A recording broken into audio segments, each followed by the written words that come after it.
Good day everyone. So our lesson for today is all about risk management.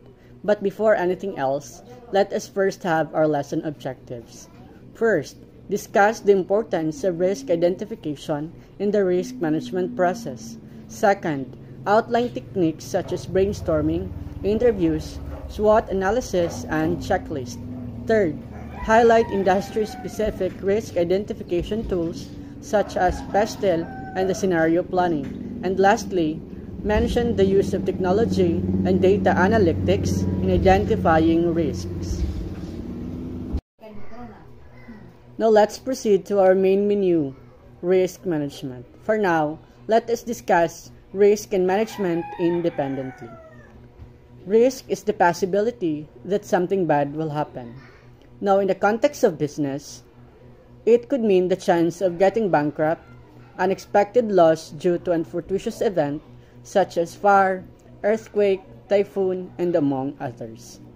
Management, on the other hand, is the coordination and administration of tasks to achieve a common goal. From this definition, we can infer that risk management is a process of mitigating the effects of unfavorable events that it brings to the business or organization. Let's have a clearer definition of risk management. Risk management, as defined by the International Standard Organization or the ISO 31000, is the identification, assessment, and prioritization of risk followed by a coordinated and economic application of resources to minimize, monitor, and control the probability and or impact of unfortunate events and to maximize the realization of opportunities. So simply stated, risk management is about identifying, controlling, and mitigating risk. This is so important in the sense that doing so, the company will be ready in case such risk or unfavorable event will happen in the business. Now let's discuss the importance of risk identification in risk management process. Risk identification is the process of determining potential risk to your business. Take note that risk identification is just part of risk management. Risk identification includes determining a natural disaster that could damage your property and to look for employees who could sabotage your system. And yes, as a business owner, you are constantly faced with risk. Hence, risk identification is important because it helps you understand what could go wrong in the business and how you might be able to prevent it. From that, it allows you to put together a plan for dealing with any potential risk that may arise. So, it helps you make better decisions when it comes to your business. Now the question is, how can we identify risk? Well, there are really a lot of risk identification techniques, but allow me to discuss only 6 as part of our lesson objectives. So the following are the risk identification techniques. We have brainstorming, interviews, SWOT analysis, checklist, PESTEL analysis, and scenario planning. First, we have brainstorming. It is a valuable technique for generating ideas in risk assessment and identification. It involves encouraging every participant to freely contribute their thoughts and suggestions. With brainstorming, it promotes a collaborative problem solving. It also affirms with the idea that many hands are better than one. Second is we have interviews or expert interviews. That is to gather information directly from subject matter experts, enabling a more comprehensive understanding of potential risk and their impacts. This can be done individually or in a group setting.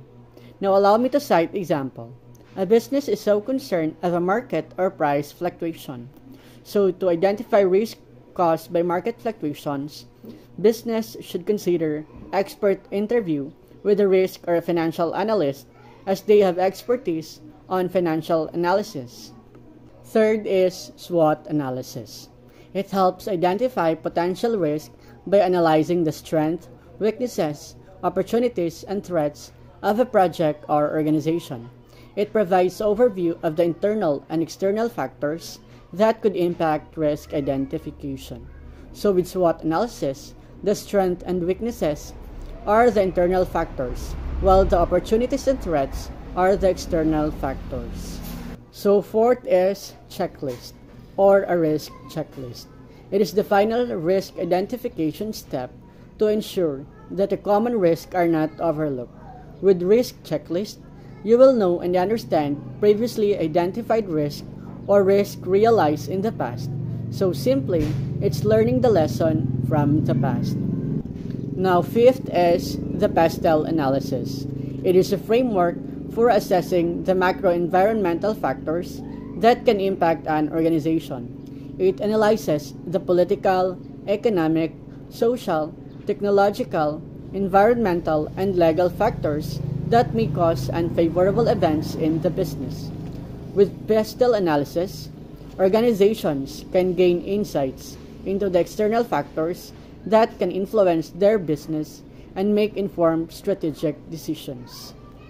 And lastly, we have scenario planning.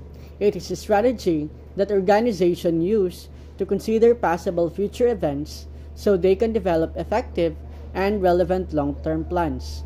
Simply, scenario planning is forward-looking in the sense that it looks for possible uncertain risk so that in case risk will happen, the business is well prepared. Example of this is conducting earthquake drill, fire drill, among others. Dear listeners, these are the 6 risk identification techniques. So since we already have our risk identification techniques, what else can we do or integrate to accelerate the risk identification process? So to do so, we will make use of technology and data analytics. Technology plays a vital role in shaping the world around us, and we cannot deny the fact that technology has made our lives easier and more comfortable. Same goes with identifying risk. Through the use of artificial intelligence, large number of qualitative and quantitative data gathered from interviews, checklists will be sorted and compiled accordingly so that they can obtain meaningful results and interpretations. Data analytics, on the other hand, can shape business processes, improve decision-making, and foster business growth. Ladies and gentlemen, this ends my discussion. I hope you learned something from this video. Thank you.